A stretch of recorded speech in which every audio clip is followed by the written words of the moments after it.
Well, we're here on the sidelines of the Mining Indaba for 2023, and as you can tell, here at the exhibition stand for Transnet, all in an aid to make sure that many of you as stakeholders get a full understanding of the 6 varying divisions of the business. And of course, the key role that it does play within South Africa's logistics environment, and of course, participation within the extractive sectors. Today, in conversation with Portia Derby, who's the Group Chief Executive of Transnet. Such a pleasure to have you with us today, ma'am. Hi, Kuku. It's been very busy for you, I can imagine. Yeah, it is. Yeah, but nice busy. Yeah, useful busy.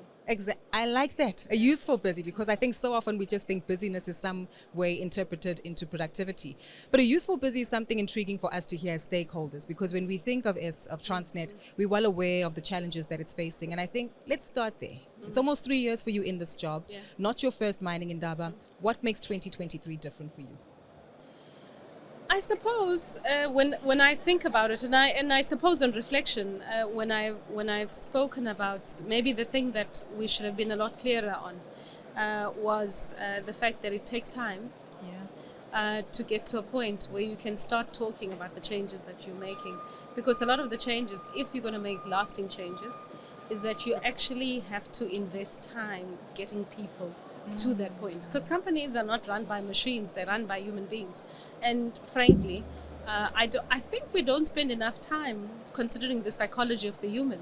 If I'm feeling like I trust you, I get where you're going to, you respect me, chances I'm going to go with you. Sure. But if I don't feel that, and I don't feel that you give me the opportunity to express my view, I'm not going with you. And that's why change is hard, you see, because people think that you can just walk in and shout and scream and force people into a direction. It's hard to change. It's hard in an economy where you've got 35-40% unemployment and the rest and the like. So every single change makes you petrified that you're going to lose your livelihoods. And consider the fact that we've got family at home who are still unemployed that we have to look after. So it's not the easiest, but I think it's worth every inch of the effort. That 3 years from now, we are here. I think over the last while, we've made some really huge announcements, which actually changed Transnet quite fundamentally. But I think more than just changing Transnet fundamentally, they actually do introduce quite a fundamental reform of the logistics system in South Africa going forward. And maybe let's discuss that in a lot more detail, because I am aware that on the sidelines here of the Mining Indaba, by the end of the week, there will be additional announcements that will be made by Transnet. But talk us through the progress that you've managed to attain thus far. So let me talk about the one that's in the paper. I was saying to somebody, it's like either the right is smacking you or the left is smacking you. You're never, in a damned if you do or damned if you don't. Exactly, and that's why you only act with integrity. 100%. Always. So the container corridor, for example, right, that we've issued on an operating lease for 20 years, 10, 11 years, I think we give the bidder or the winning bidder, if there is somebody who actually comes up, time to recoup their investment. And in the last 10 years, we have a participation on the upside as Transnet. Now, on that corridor, since 2011 to date, till last financial year, we've lost 19 billion rand. 19 billion. A lot of zeros behind that number. And it's a deadweight loss that we've incurred. And why have we incurred the loss, right? It moves containers, agriculture, and autos. And it's the kind of cargo which is lightweight. So we can't price it correctly, because be that as may, it's still heavy, and the system needs to be maintained. So we've not been able, from what TFR tells me, it's cost 2.18 rand to run. In comparison to? And we've only gotten a rand back. That's how big the loss has been. And that's why it was important that actually what we're looking for is a custodian who controls the cargo flows, who controls the cargo from the one side, either from the vessel or from the city deep end, who consolidates from customers, would be able to take advantage of their consolidation points to fill a train, whatever a train is. Our size of a train is 75 wagons plus. In the manufacturing, agriculture and auto sector, size of the train is 40 wagons.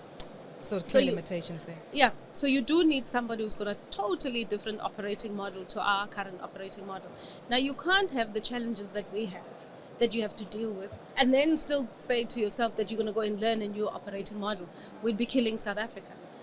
We have a responsibility that whatever we do is about strengthening Transnet on the one hand, but also about creating the possibility for South Africa to get out of the funk in which we're in. And maybe let's talk about that, because there definitely is an interlink between all your varying divisions, right? TFR certainly needs the network, Port Authority, and of course TPT in itself to all work together in a sense of camaraderie to excel and provide this economic prowess that we need for the country.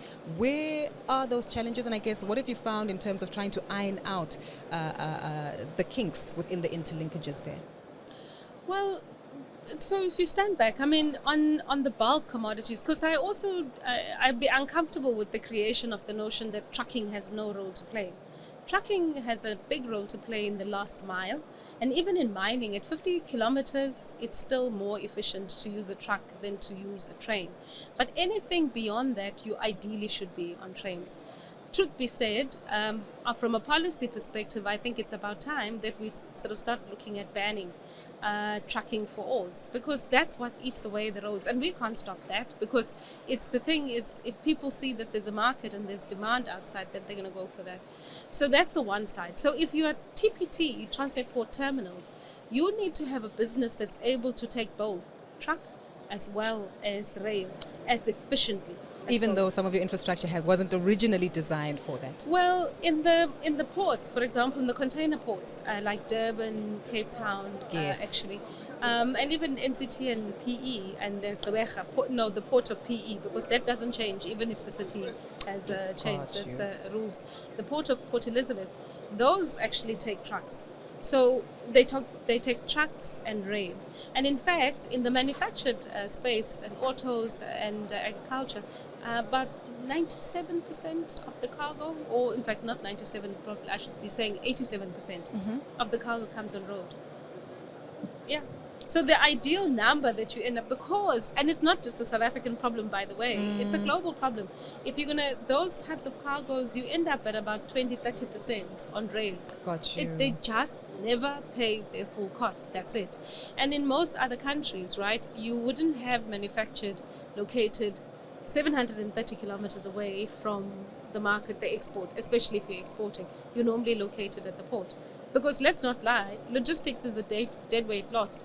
The thing goes into a container on one side, quietly nothing happens until it gets to the port. So you do need that to be least cost, and that's why closest to point of exit is always most important, or the market. 100%. And really talks to, I guess, a different makeup in terms of the South African economy, right? Because most economies actually have the economic hub located around ports. But tell us, despite all these challenges, there are efforts to fix this. There's strategies that have been implemented right across your business to unlock new opportunities for private sector participation, unlock opportunities for the effective use and maintenance of your infrastructure.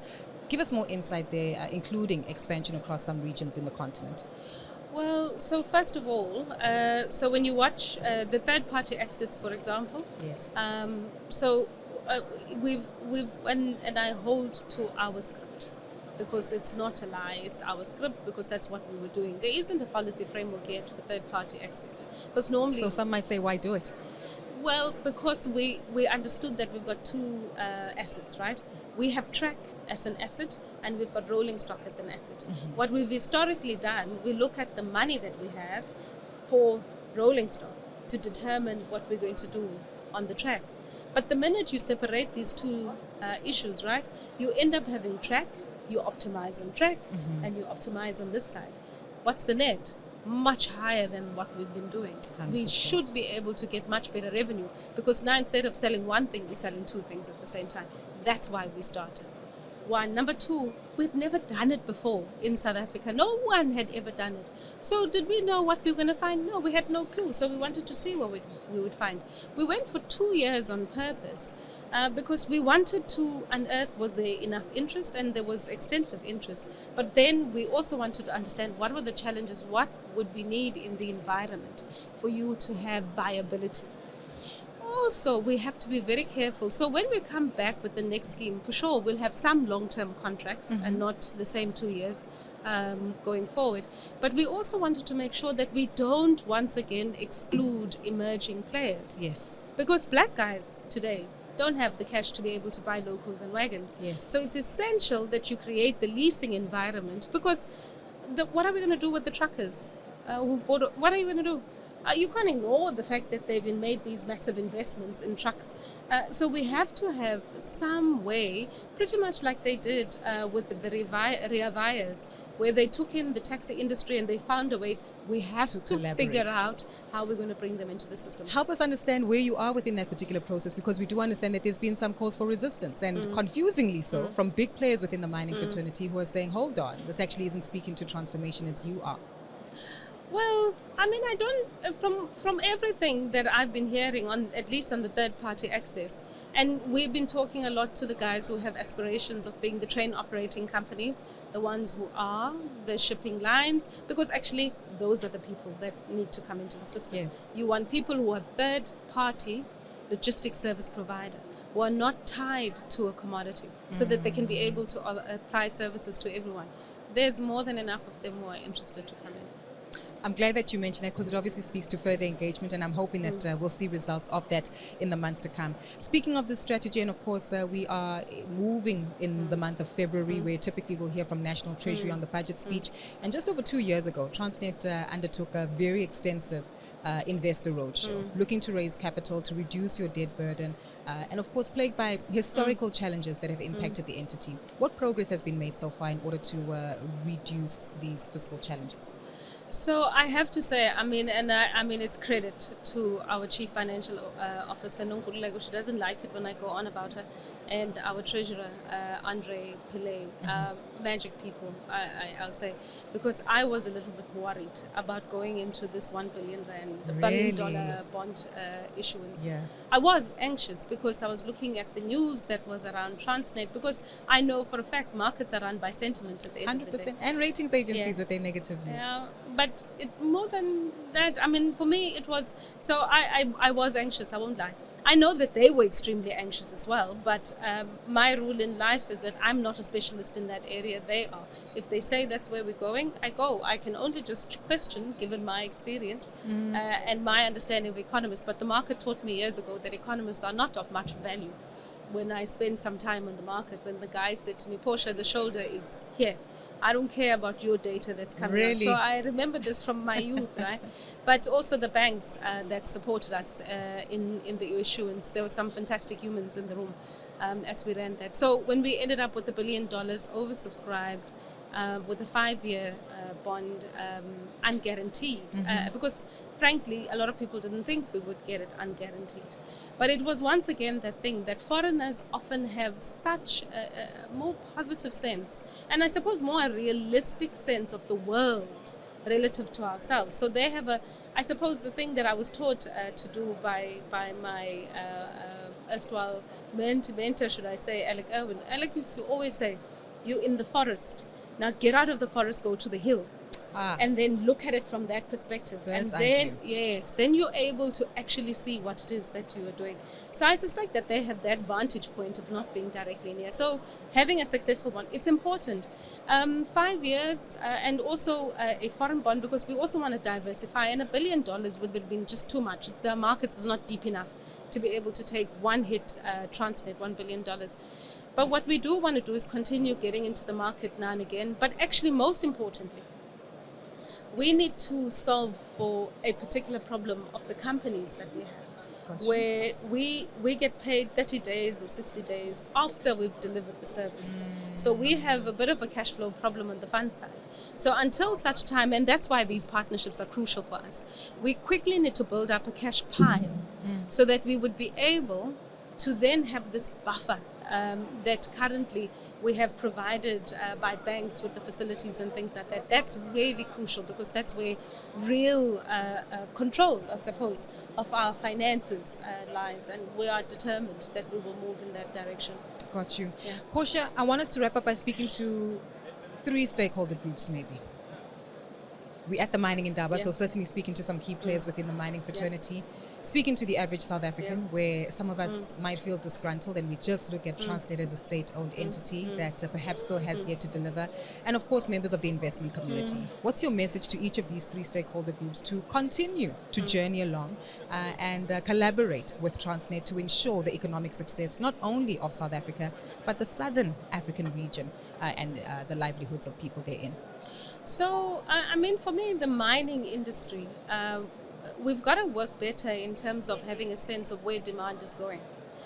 So that we can make sure that we don't oversupply the market, because that's detrimental for everyone. It's detrimental for the companies themselves, including the BEs, the junior miners that we're bringing into the sector. Yes. Because you want them to be profitable. You're not bringing them in so much to kill them. By making them take all horrible debts and then end up having the price tanking at the end of the day. So for me, so that issue of collaborating, what's market demand, and then also what's the size of the logistics that we require to ensure that the economics hold for everybody. I think that for me would be the minus. For the South African, I really, and it's a thing that I always say at Transnet, is that having a developmental posture means that nobody hits us on the head to do right. Gotcha. All right? We must do right because it's right. An externality we shouldn't want to appropriate. We're not private. Private companies want to appropriate externalities. What we must do is make sure that the externalities from our activities we make available much more broadly. I must say, for me, I say it's a tragedy that we've still not been able to get to a point where we have a reliable worker transportation system, because that's what PRASA is, right? And so whatever we can do as Transnet to support PRASA, we must, because that's about our people, at the end of the day. So for me, it's a job that Ayanda and her team have to do, is that how do you humanize the things that we do? And I think to end up on the investor, not just the investor, but also the South African people, and the people sort of like, I'm saying that some of our investments are opportunities for stock sales as far as I'm concerned, because it's annuity income. 40 billion rand industry, they could definitely help you out. Exactly, and I don't know why we ignore them, right? Because most stock sales, and at least the one that I know was a family stock sale. It passed from one generation to the next. 100%. Annuity income is meaningful for them. The stuff that we're doing in Richards Bay, watch King Kichwai. That is going to be a kick-ass municipality. The other one is going to be Gqeberha. That is going to be absolutely kick-ass. And one of these days, Durban is coming back. One of these days, we'll hold you to it. We'll follow through with these announcements, and I'm glad that you've actually given us something to actually watch unfold, and of course follow through with the learnings that do come through from that. Portia, such a delight speaking to you today. All the best with your engagements and going forward. We really look forward to hearing more from Transnet, and of course how it is that you're going to evolutionize really the environment around logistics and economic activity in the country. Thank you very much, Gugu, and thank you to your listeners. Thank you. Thank you.